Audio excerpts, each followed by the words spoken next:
ഈ കുട്ടിയെ നിങ്ങളൊന്ന് പ്രോത്സാഹിപ്പിക്കണം. എന്നിട്ട് എല്ലാ കുട്ടികൾക്കും ഒരു മാതൃകയായ ഒരു കുട്ടിയായി ഈ നാട്ടിൽ വളരണം. എന്താ ഈ കുട്ടിയുടെ പ്രത്യേകത?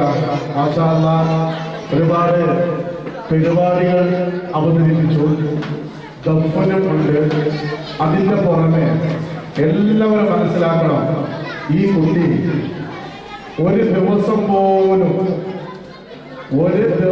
പോലും മഴയുണ്ടാവട്ടെ, തണുപ്പുണ്ടാവട്ടെ, വെയിലുണ്ടാവട്ടെ, നമ്മൾ വന്നിട്ട് ഒരു 4 മാസം 4 മാസമായി ഞാനും ആക്കിലൊക്കെ മടിക്കേരി വന്നിട്ട്. മാഷാ അല്ലാഹ് ഇന്നേ വരേക്കും ഒരു ദിവസം സുബ്ഹി നമസ്കാരം തവാക്കിണ്ടാവില്ല.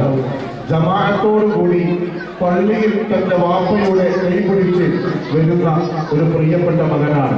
അല്ലാഹുവേ, തഹജ്ജുദ് പോലും ഖളാ ആക്കാതെ കൃത്യമായി പള്ളിയിൽ വന്ന് മടിക്കേരി നഗരിയിലേക്ക് മുഴുവൻ കുട്ടികൾക്കും മാതൃകപരമായ ഒരു കുട്ടിയാവണം, ആഖിലിനെ പോലെയുള്ള ഒരു കുട്ടിയാവണം നമ്മളിൽ വരാമെന്ന് എല്ലാവരും ഓർക്കുക.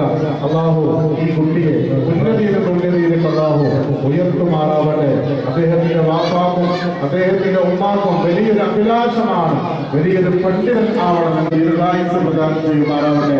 അദ്ദേഹത്തിന്റെ ഉമ്മ ഒരു 2-3 വർഷം മുമ്പ് വലിയ ഒരു അപകടത്തിൽപ്പെട്ട് അൽഹംദുലില്ലാഹ് ഇതേപോലെ നബിദിന പരിപാടിക്ക് കല്ലുപാടയിൽ വെച്ച് ദുആ ചെയ്തപ്പോൾ അൽഹംദുലില്ലാഹ് വളരെ നല്ല രീതിയിൽ ആ ഉമ്മാക്ക് ആഫിയത്ത് ഉറപ്പ് കൊടുക്കുകയും പിന്നീട് തന്റെ ജീവിതത്തിലേക്ക് മടങ്ങുകയും ചെയ്ത ഒരു സംഭവം കൂടി ഉണ്ടായിട്ടുണ്ട്.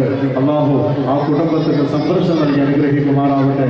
ഇതുപോലെ എല്ലാ മക്കൾക്കും എല്ലാ മാതാപിതാക്കൾക്കും അല്ലാഹു ആഫിയത്തുള്ള ദീർഘായുസ്സ് പ്രദാനം ചെയ്യുമാറാവട്ടെ.